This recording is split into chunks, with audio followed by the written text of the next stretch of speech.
Gabi ng Misteryo. Hello, magandang araw sa inyo lahat. Ako po si Bungo TV. Ako ay isang paranormal enthusiast. At the same time, interested din ako sa mga ganitong topic. Yung mga topic na hindi madaling i-explain ng science. Meron akong channel, yung Bungo TV. Nag-ghost hunting din ako, no? At meron pa ako isang channel, yung Bungo Mystery Inc. Ito, meron tanong sa akin si Sir Ray regarding dun sa movie na na Disclosure Day by Steven Spielberg. Ito, unang tanong. Do you believe that those footage being shown in Disclosure Day movie are real? Feeling ko napanood ko yung movie, hindi siya totoo yung footage na ginamit doon. However, naniniwala naman ako na may inspiration doon sa paggawa nila nung footage na ilalagay doon sa movie. Tapos number 2, what do you think why Steven Spielberg made the Disclosure Day movie? Mind conditioning or preparing the human race to accept everything, especially the alleged plan for alien contact? Hindi naman siya mind conditioning eh. Katulad nung mga ibang movie na nagagawa, no? Parang nilalagay lang tayong mga tao do sa mga what if situation. Pwede na rin doon sa yung sinasabi na piniprepare. Pero nakikita ko siya. I think kung nandun man yung purpose na yon, hindi siya para i-prepare tayo, para testingin yung magiging reaction natin just in case na mangyari yon. Hindi ko naman naiisip na maybe si Steven Spielberg himself, no, enthusiast din siya kasi nakapag-isip siya na gumawa ng movie na ganito. Siyempre, pag gagawa ka ng isang art, no, kailangan mo ng inspiration. Feeling ko naman. Pero yung mind conditioning, hindi naman. Yung pag-prepare sa human race to accept everything, especially the alleged plan for alien contact. Lang siguro, tinitesting niya lang siguro yung reaction ng tao sa ganon. No? Number 3, do you think Steven Spielberg has direct communication with aliens considering that he made a lot of movies? Oo nga, no? Pati yung E.T. Close Encounters of the Third Kind. Oo nga, no? Feeling ko meron kasi magre-reflect kasi, 'di ba? Sa isang artist, magre-reflect yung kanyang personality do sa art na ginagawa niya. Parang si Roland Emmerich, 'di ba? Mga movies niya puro end of the world, halos lahat. Yun ang napapansin ko. Pero ito siguro may interest lang siya, no? Kung meron man, I don't know, hindi ko rin talaga, malay mo may personal experience siya. Minsan kasi may mga bagay na hindi naman natin alam na nahuhook pala yung isang tao sa ganon. Katulad yung isa sa mga gusto kong banda, yung Blink-182. Yung member nila na si Tom, UFOologist yun eh. UFOologist. Tama ba? Yun, unexpected yung niya. Malay mo. Hindi ko masasabi. Pero, alam ko, dun sa mga films na ginawa ni Steven Spielberg, mahilig siya sa ganito eh. I think medyo may occult din ang dating. Kasi doon sa Indiana Jones, I think siya din ang nag-direct nun, di ba? Nag-produce nun si George Lucas eh. Yung sa Star Wars. Correct me if I'm wrong Sa Indiana Jones din kasi may mga conspiracy theory din na na mapapanood ka dun na parang binigyan niya na reality katulad nung Holy Grail, do sa Riders of the Lost Ark, di ba? Yung ganun. Next, are you aware or do you feel that aliens or extraterrestrials are still doing the abductions, or maybe they shifted to other means of modifying human DNA by inviting them to visit hidden alien bases around the world? Yung pagkakaroon ng base, no, dito muna ako mag-uumpisa. Kasi meron akong napanood dati na documentary, no. Yung regarding sa Project Stargate, si Angle Swan, yata yung nila, yung psychic nila. Ang ginagawa nila, yung magpo-project sila ng location. Tapos isa sa nila yung Dark Side of the Moon. Di umano may nakikita daw na base doon. At tandaan nyo totoo yung yung Project Stargate ng government ng Amerika. So, lahat naman may possibilities Yung pag-modify ng DNA, maybe, no? Kasi, kaya pumupunta dito yung mga extraterrestrial, isa sa mga iniisip ko, baka naghahanap sila ng bagong habitat. 'Di ba? Pangalawa naman, yung theory ko, mga humans din sila na time traveler.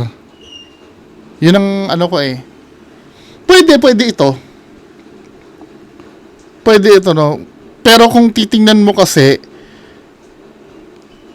biblical, kung alam nyo Nephilim, kasi parang na-discuss sa Bible na, nag-meet yung humans tsaka mga sons of God.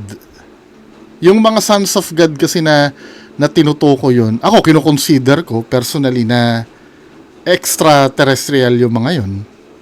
Kasi hindi sila dito sa mundo 'Di ba?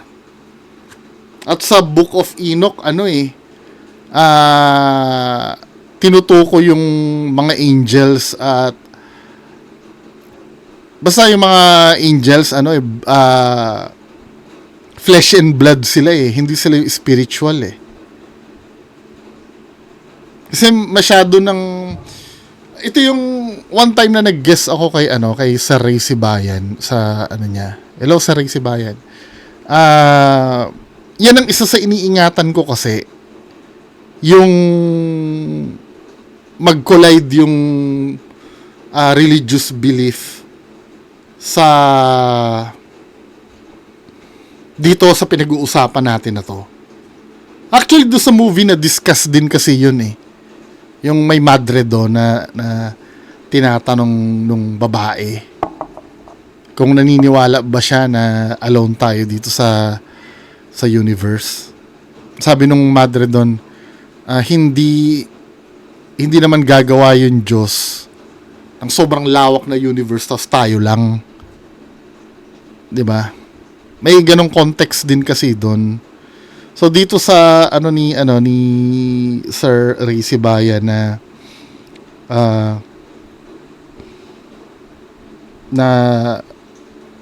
yung regarding sa pag-modify ng human DNA, I think nangyayari na ito noon pa.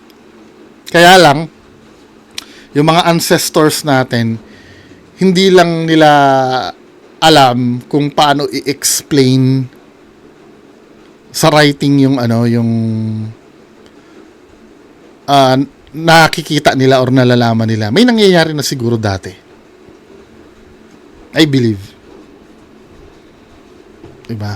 Kung pag-uusapan natin yung ancient astronaut theory, hahaba tayo Diba? At makaka-offend lang sa ibang religious belief Huh? Number 5, do you believe that humans have alien DNA that can be activated once they decided to show up in full real disclosure of their existence? May mga theory din na they walk among us na Malay mo, no? Kasi ito, no, dadako na naman tayo sa biblical. 'Di ba? Yung magiging offensive man, ano, pero ako sa tingin ko, ano bang definition bago tayo magsalita, ano? Ano bang definition ng ET?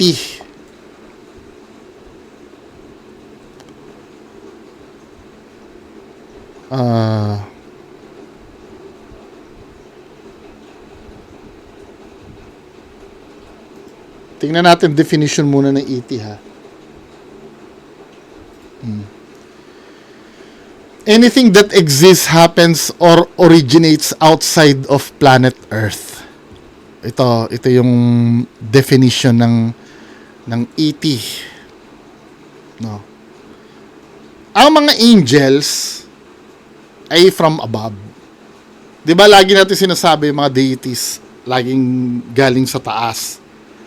Ako, no, I do believe nangyayari na yung yung ganyan kay Jesus Christ pa lang. Yeah, naniniwala naman ako sa religion, no. May faith naman ako ng sa akin. Baka mamaya sabihin ng ibang tao. Pero kung ang definition ng pagiging extraterrestrial ang pag-uusapan, 'di ba, pwede. Katulad ni Jesus Christ. 'Di ba, Son of God din siya. Kayo nang bahala mag-ano doon, no? Number 6. If they showed up, what will you do as an observer or seeker of the truth? Are you going to volunteer yourself to be chosen to meet them in person or be taken to their realm of existence? Ayoko. Ayoko. Hihintayin kung may mag-volunteer. Kasi, ako, skeptic akong tao. 'Di ba? Mas gusto kong ako yung nag-o-audit. Let's say, halimbawa, confirm na, yung pagiging skeptic ko, kasi pag nandoon ka sa magiging bias ka dun sa dun sa makikita mo Baka mamaya lalong ma-mislead lang yung mga tao. Mas gusto ko na may ibang magvo-volunteer, tapos titimbangin ko kung yung nangyari ba sa kanya ay maganda. Ay, paano kung halimbawa pumunta siya doon, binrainwash siya ng mga ET na ganito ang sabihin mo sa mga tao. Wala na tayong depensa nun. Paano kung mas maganda kasi may iwan dito sa atin na may magsusuri. Baka mamaya katayin pa ako dun pagka Number 7, what do you think US and other powerful nations will do right after full disclosure? Would it possible that they will change the global rules of engagement with alien beings, not as threat but friends or brothers that will the human race evolve to higher awareness? Siyempre, unang-una nakikita ko minsan pag nanonood ako ng mga movie na ganito, sometimes OA na war agad ang declaration pag may nag-i-invade na naniniwala naman ako na yung parang parang cowboys and Indians din na sila may maganda din naman silang hangarin siguro. Parang si Magellan nung lumanding sa kilala Lapu-Lapu, I think meron silang yung I come in peace na attitude. Tingin ko may ganun din naman. Tayo din yun ang uunahin natin, yung relationship muna. Saka na yung maliban na lang kung greedy yung yung mga leaders natin, syempre paunahan yan kung sino yung lalo na sa weapon, kung sino mas advanced. Pero feeling ko naman as humans, mas mangingibabaw yung pagiging magkakampi natin sa kapwa natin humans na haharapin itong mga to. At naniniwala ako, weird man pakinggan, naniniwala ako may rules na nag-i-exist noon pa.